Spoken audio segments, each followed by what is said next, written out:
Yeah, so we are officially at the 1%. We're a little over 1% marks. We're at actually at 1.14. Um, so we started with Super Mario Brothers 1, which was one of my all-time favorite games growing up. I picked it personally. We just did the classic defeat Bowser and save the princess. I think it took us 2 tries before we actually were uh able to beat it. Oh, yeah, there we go. That's better. Um, I did say SMB will always be a cult classic game. It's one of the first games I have memories of playing with. My mom used to help me beat stages when I get stuck. The game itself isn't. The game itself is near perfect. Mario's a little slippery at times, and once you get used to it, it's no longer an issue. So yeah, the controls in SMB1 are a little icy compared to the other games, in my opinion. Um, like I said, once you got used to that, it was perfect. And yeah, we played it as a kid. That was about the only indicator we have there. Second game was chosen by my wife Mousy. She won the raffle. But yeah, starting after game one, everything was raffle one. Um, and these are all individual picks. I have no control at this point over who picks what. Which is kind of the fun of the series. I think it's unique that you guys get to throw your games up and stuff like that. So it's a little more fun that way. So for Donkey Kong Country 2, we had to defeat Captain K. Rool and his band of pirates. Took us a little over 4 hours. Damn near perfect game to me. Soundtrack's amazing. Controls are great. It was, in my opinion, it's one of the few times where a sequel outstands the original. The original's iconic, but 2, I feel, is a better game and loved by more people than 1. Whoops. DK2 to me, can't see it all. DKC2 to me is the best of the trilogy. The music alone is better than either of the other games. Stage designs are unique, along with each boss fight being different. Mechanic wise, the game feels flawless. The new mechanic of turning into the animals is great. I enjoyed the roller coaster levels the most. Yeah, the roller coaster levels were awesome. Way better than the barrel stages. Let's see here. Only played as a kid. Next, TMNT Turtles in Time was picked by Amish Assassin.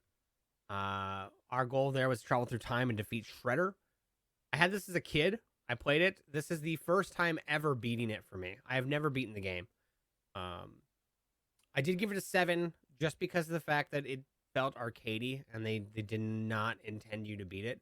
There's a lot of cheap one hits, things like that, and some of the mechanics were just downright terrible. So this is the first time I've actually beat this game. As a kid, I struggled to get past stage 8 or 9. I made it to Shredder a few times and got wrecked instantly. It felt great finally beating a game that I struggled with as a kid. Some of the boss fights had cheap mechanics designed to make you struggle. Once you learned the moves, it was fairly easy to master. Again, first time beaten and played as a kid. I didn't do spoiler free because, like I said, I had played it before. Bubble Bobble. Awesome game. I love this series. I always find those two lizards adorable. The goal here was to beat level 100 in the final boss. It's about 2 hours, give or take. The reason it got such a low score was because the game was not designed to be played solo, which was rough for us. We got the terrible ending, and in order to see the other 2 endings, we had to be playing in co-op the entire time. And it just didn't feel right. Some of the stages were also really like terribly made.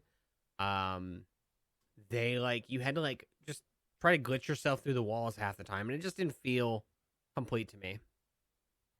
So we were forced to stop on the bad ending because the other 2s require you to be playing 2-player mode. What I was able to play was great. There was a ton of spots that were confusing for the sake of being tough. Multiple stages were designed to force you off screen in a weird way to gain ground. Not very user friendly, but the gameplay was fun. I enjoyed the stages that were straightforward, and the final boss fight was tough. Wish the game had more than 30 seconds of a single song. It got very repetitive after level 30. First time beaten, spoiler free, and I played as a kid. But playing as a kid, I did the first 10 levels, nothing major, so we did the spoiler free there. Up next at game 5, we had the last action hero was picked by Sharpie. This one wasn't too bad. This one we actually, after completing, went on to set the world record in the high score for this game. We had I would love to say we enjoyed it that much, but it was just that we found the game. Once you understood what to do, the game got incredibly easy. So the completion here was to beat stage 7 and defeat Benedict. It took us about 5.5 hours. Most of this, I would say, would be on the airplane stage or the helicopter. It took us like 3 hours to figure out you had to punch the rockets. Gave it a 4 because, like I said, it was not very well. This game is on 6 different consoles, and each variation is completely different. The SNES version was lacking controls. You had two moves and a jump. The combat was bland and not unique. They also started throwing more trash bad guys at you to simulate fake difficulty. All in all, it was fun once you got the hang of it, but not something I'd revisit on my own. And then, yeah, spoiler free and beaten. First time beaten. Up next, NES Open was not completed. This was our first extra life skip. If you guys aren't familiar with the extra life skip, this is where if $100 gets raised during the charity, or sorry, if $100 gets raised during the game for charity for extra life, we skip the game. It gets put back into the list. We re-roll and start a new game. This is exactly what happened. It was skipped by our very own Zero Suit Panda. He skipped us when we were at $898,500. We were probably about 2 tournaments away from winning, and he hit that button. Fantastic. I love it so much. This is why we did it. We raised some money for charity, and that's what matters at the end. So when we pick this game back up, the next time it gets picked, it will start the timer at 14:56. So the game will still add to this time. Up next, F-Zero was picked by Zero after he had skipped NES Open. This one was awkward. We couldn't really find an ending except for completing Master difficulty, which is unlocked after beating the game twice. So we went with just winning all 3 Grand Prix at standard difficulty. It didn't take us too long, hour and a half. I gave it a 7. I did really enjoy the game. The driving was a tad different, but the gameplay was great. It was weird to have to turn the angle rather than the wheels of the vehicle. But once you got used to how slippery the courses felt, it was really easy to do. And yeah, so that game you weren't like driving, you were turning. And so it was all about the power slides and the brakes and stuff like that. Let's see. So I played it as a kid. Hang on. I need to add that in because I had never beaten that as a kid. So yeah, spoiler free. I didn't know half the tracks. I played like 2 of them as a kid. Nothing major. Up next, Battletoads was game 7. This is not our first time playing Battletoads. I think it's about 4 hours. I had played this before. The first time I had beaten it, I played it on a Retron 5 that had some terrible lag. And I did not run into that in this. This did not have that feel whatsoever. And it was pretty cool. It was really nice to be able to play it again. So Battletoads hands down is one of the hardest games in the NES. The soundtrack and mechanics are amazing. Everything about this game is great. Even when you're getting killed over and over again in the same spot, the game is still a blast to play. Yeah, love this game. It's definitely one that like is so iconic for the console that I feel like everybody should play it at some point. Up next, our first longest game. I shouldn't say longest because we do have NES Open still up there. Was Super Glove Ball, which was picked by Link7777.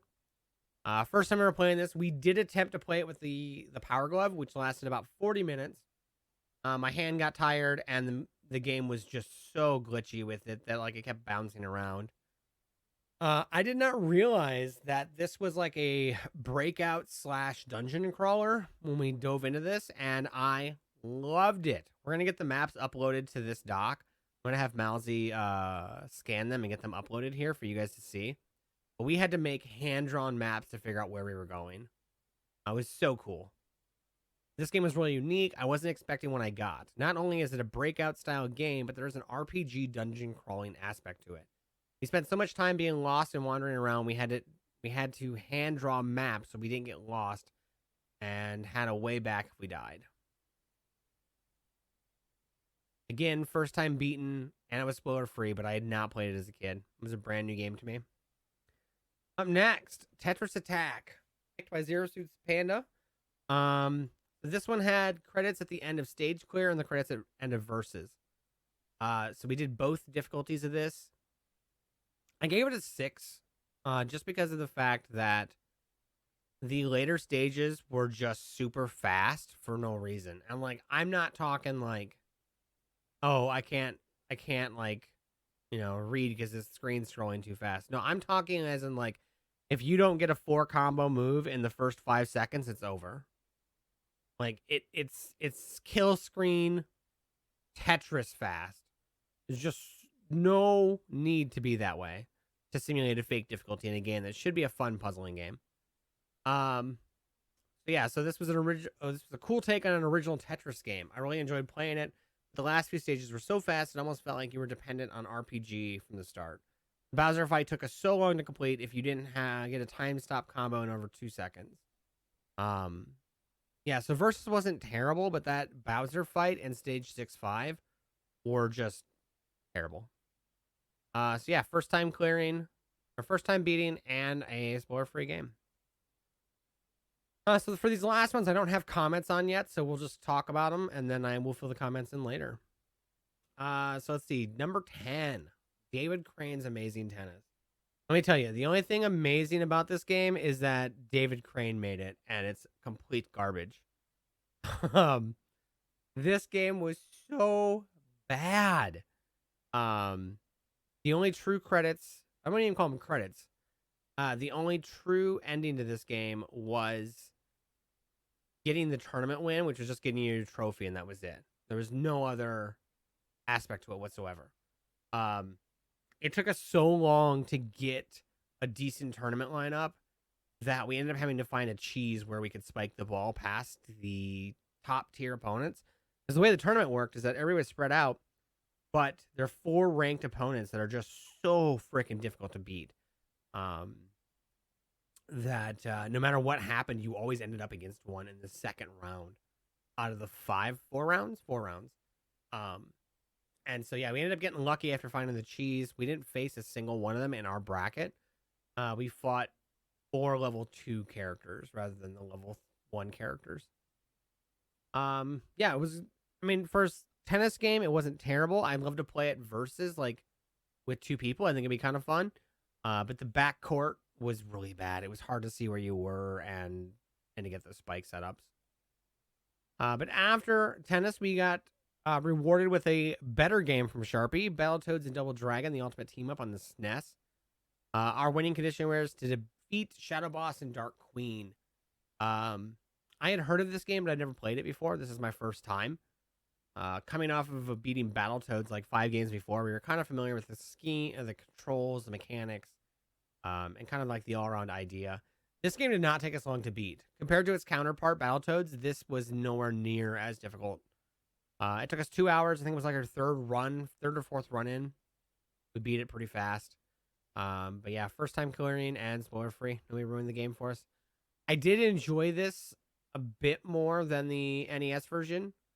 It seemed like it made it easier to play and not as difficult for the sake of being difficult, like the turbo tunnel and stuff like that. This game I would love to play in co-op. I think a co-op playthrough of this would be a ton of fun. Up next, Back to the Future on the NES, picked by JD. So our goal here was to travel back through time in the DeLorean. This was really fun. This was kind of like one of those not really side scrollers, more like the top-down shooters. And then it had like the Atari mini games you had to complete. Luckily, the reason it got a 7 for me was that we didn't encounter the ending. And so what I mean by that is apparently at the end of the game, if you are not traveling, so let me back up here. So you go through the game, you have to save your father from the bullies at the restaurant, and then you have to ignore your mother's kisses and advances. Then you rock out at the concert at the school, and then you have to get back to the DeLorean after sealing your fate. And so when you get to the DeLorean, it's immediately its own game, and you have to dodge these lightning bolts as you're traveling back to the courthouse where the lightning rod is to send you back in time. apparently, if you're not traveling 88 miles an hour when you hit that line, it's game over. And by game over, I mean you don't get to play again. It's just done. You have to then play again from the beginning and try to get back there. Luckily, we hit it our first time and did not have that issue. But apparently, people despise this game because of that problem. But yeah, this is the first time clear for me. Spoiler free. I had played part 2 and 3 on the NES, but I never played this one. Up next, Tetris and Dr. Mario. This was picked by Dough Butter. This had no true ending, so we gave 2 challenges. The first challenge on Tetris was to hit 100K, and then the second challenge was 50K in Dr. Mario. Tetris took us a little bit. This was 2.5 hours. I think a good hour and a half, hour and 40 of this was Tetris. It does not play like NES Tetris, which I'm used to. This plays like its own little beast. You couldn't do T flips. You couldn't do lines like the line tuck-ins. It was awkward. We managed to do it though. I think our end score was like 140. Second challenge of this was the 50K in Dr. Mario. We did that in one try. It did take us a little bit. It was like a 40-minute game by the time we got it. I think we ended on stage 11 by the time we got the score. No, we got that halfway. We got to 11 and we were trying to break 100K and we ended at like 98. But yeah, it was a fun game. And there's a cool feature in this one called Mix Up or Mix Match, I think is what it's called. And it's combining both games, but it's only a versus mode. So you start out with Tetris B where you have to clear 5 lines. Then it's Dr. Mario where you have to clear 10 viruses. And then it's Tetris A, which is just plain Tetris. And you're just fighting against each other to see who can get the highest score. Pretty cool. It was a good selection. I enjoyed the Dr. Mario music in this. It was really iconic and kind of just gave it a more upbeat feel than the NES version did. Coming up here on game 14, we have Ninja Gaiden, picked by Skyrim Mage. This is a classic game. I've played it before. I've beaten it a few times. We had to defeat Jakku and beat stage 6-5, which is the alien at the end. Took us about an hour and 40 minutes. Again, amazing soundtrack, awesome story. All around, this game is really fun. Unlimited continues. There are a few parts that are just difficult for the sake of being difficult, but it never felt like I was being held back without knowing something. You just had to practice and practice and practice, figure out your jumps and things like that. Otherwise it didn't take that long to beat. And I feel like this is one of those where I feel like it is NES hard, but I feel like anybody could beat this game if they sat down and tried. The only thing that sucks is that you do have to do it in one sitting. You don't get to save the game or have a password and come back. And then at game 15, this is I think this was the 1% mark here was Ninja Gaiden. Yeah, because then Wheel of Fortune would be 0.07. So this is after 1%, but we're going to review them anyways. Wheel of Fortune. This one was picked by Mousy88. The winning condition was to win a game and a bonus show. We got destroyed our first game. The PC cheated. And then the second game through, we ended up winning, what was it, $52,000 and a necklace, I think, at the bonus showcase.